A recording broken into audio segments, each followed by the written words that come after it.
दुखद भावनाओं से मुक्ति, सीने में जलन, आंखों में आंसुओं का तूफान आदि ये सब भावनाओं का प्रकटीकरण है। जब भावनाएं नियंत्रण से बाहर हो जाती हैं तब लोग उनसे बचने के लिए व्यसनों के अधीन हो जाते हैं। भावनाओं से मुक्त होना एक कला है जो हमें सीखनी पड़ती है। हम जो भी खाते हैं वो गले में से गुजरकर सीधा पेट में जाता है। अगर हम कोई गलत चीज़ खा लें तो पेट के साथ शरीर को भी बहुत दर्द होता है। ऐसे ही भावनाएं जब गले से नीचे उतरती हैं तो लोगों को इससे तकलीफ़ें शुरू हो जाती हैं।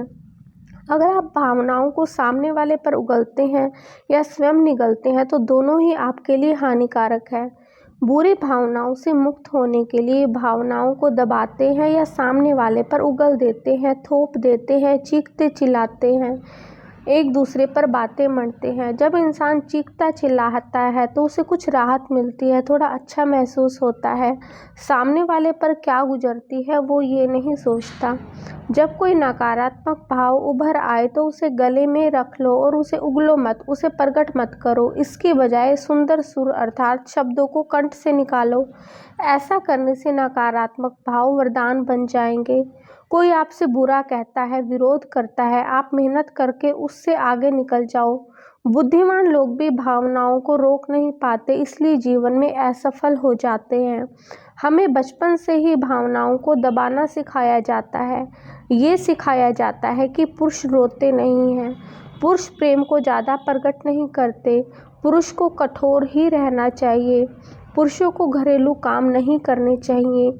ऐसे भाव दिए जाते हैं। घर में औरतें जितना रोती हैं, घर के पुरुष उतना अधिक कठोरता से उनके आगे पेश आते हैं। भगवान की याद से भावनाओं में दयालुता आती है। भावनाओं के केंद्र, हम घर में कोई चीज़ लाते हैं तो उसके रखने के स्थान बना लेते हैं। कपड़े कपड़ों में रखते हैं, जूते जूतों में रखते हैं, सब्जी नमक मिर्च हल्दी आदि सभी के अपने अपने स्थान होते हैं। ऐसे ही हमारी जो अच्छी बुरी भावनाएं हैं वो शरीर में भिन्न भिन्न स्थानों पर जाकर स्थिर हो जाती है। अध्यात्म में माना जाता है कि शरीर में 18 ऐसे स्थान हैं जहां हमारी भावनाएं ठहरती हैं। 5 स्थान नाभि के आसपास हैं, 2 स्थान नाभि से नीचे हैं, 2 स्थान नाभि के ऊपर हैं और 5 स्थान नाभि है। 5वां स्थान हृदय चक्र के आसपास छाती पर है। इनमें से 2 स्थान सीने पर नीचे और 2 सीने पर ऊपर तथा 5वां स्थान हृदय है। बिंदु फेफड़ों के हैं। इनमें से 1 स्थान फेफड़ों के ऊपर, 1 नीचे तथा 2 स्थान दोनों कंधों पर हैं।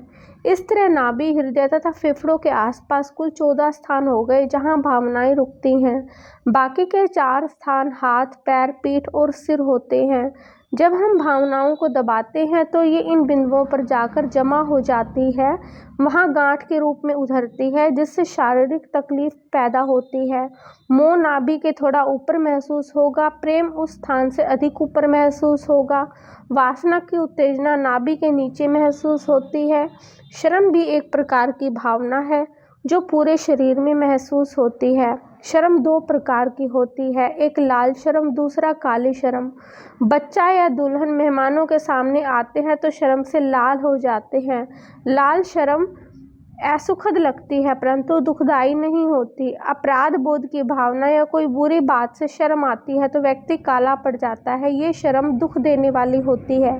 सीने में जिस जगह खुशी का अनुभव होता है उसी जगह दुख का भी अनुभव होता है। डर की भावना नाभि के ऊपर पेट में महसूस होती है। यह वही जगह है जहाँ डर के मारे या किसी बुरी खबर के सुनते ही पेट में गुड़गुड़ होने लगती है।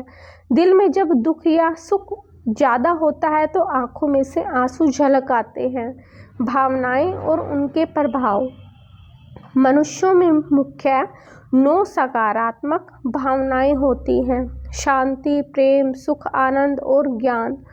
5 मुख्य सकारात्मक भावनाएं, दया, नम्रता, विनय, सम्मान, ये 4 सूक्ष्म सकारात्मक भावनाएं हैं।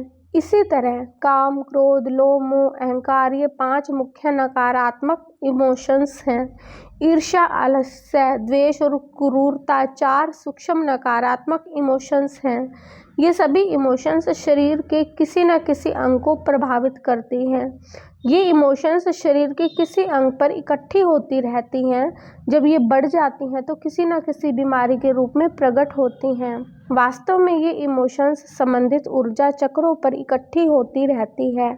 जब ये ज़्यादा हो जाती है तो इमोशंस ऊर्जा चक्र में अवरोध पैदा करती है, जिसके परिणाम संबंधित अंग में रोग उत्पन्न हो जाते हैं। नकारात्मक भावनाओं से ऐसे हार्मोन्स बनते हैं जिनसे रोग पैदा होते हैं। सकारात्मक भावनाएं खुशनुमा रसायन पैदा करती हैं जिससे ये रोग ठीक कर देती है। गुस्सा दिल के लिए ठीक नहीं है। क्रोध के कारण अपच, दस्त और मासिक धर्म में गड़बड़ी पैदा कर देती है। क्रोध को अगर हम दबाते हैं तो इससे लीवर के रोग लग जाते हैं, लीवर बढ़ जाता है या मोटा हो जाता है।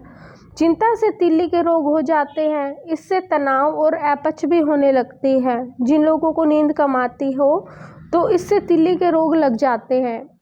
डर गुर्दा को प्रभावित करता है, गुर्दे के रोग लग जाते हैं तथा यूरिन पर नियंत्रण नहीं रहता। जो व्यक्ति उदास रहता है उसे फेफड़ों के रोग लग जाते हैं। उदास व्यक्ति को सांस लेने में कठिनाई महसूस होती है। ऐसे व्यक्ति को ही कोरोना जैसे रोग लग जाते हैं। उदास व्यक्ति का रोने का मन करता है। हंसने से तनाव कम होता है। खुश रहने से डिप्रेशन कम होता है। सकारात्मक भावना रखने से उम्र बढ़ती है। भगवान की याद में रहकर हम जो भी सकारात्मक भावना करते हैं वह इमोशंस शक्तिशाली बन जाती है और शरीर का रोग ठीक कर देती है। भगवान की याद से नकारात्मक भावनाएं उठना बंद हो जाती हैं और सकारात्मक भावनाएं शक्तिशाली बनने लगती हैं। अगर नकारात्मक भावनाएं ज़्यादा हैं तो समझो कि आप भगवान को याद कम करते हैं। ऐसे ही महत्वपूर्ण जानकारी के लिए हमसे बने रहिए।